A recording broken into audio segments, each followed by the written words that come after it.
Colonialism had a big influence on politics until today. Territories were distributed among and by colonial powers without considering native populations. They did not consider linguistic differences or religious, cultural, social, historical. Because of that, colonial powers draw the borders of these territories, causing a lot of conflicts in the past, in the present, and in the future. The economy of the colonies was based on the extraction of minerals and plantation agriculture. Private companies from colonial countries exploited the extraction of minerals, gold, diamonds, and coal, and created large plantations of rubber, coffee, and tea.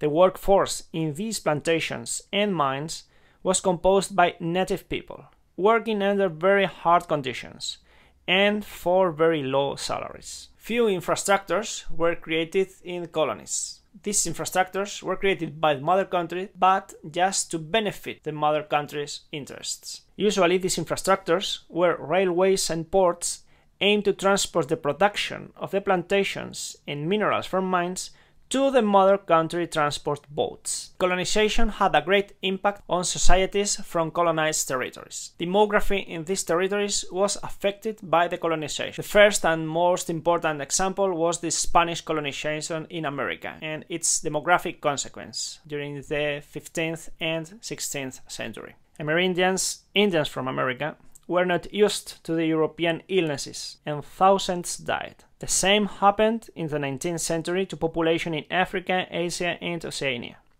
Diseases, wars, extreme work exploitation decreased the number of native population, while colonizers settled in these new territories. So, demography just changed. The colonizers who settled in the colonies formed a new social class, a new elite. They controlled the economy and the government. And natives were considered inferior, and therefore marginalized, living in separate areas and working on the hardest works. The colonizers, as social elite, of course, imposed their culture and their way of living. The few indigenous social elite became westernized by imitating the colonizers' way of living, studying in European universities, and acquiring their languages, clothes, and religion.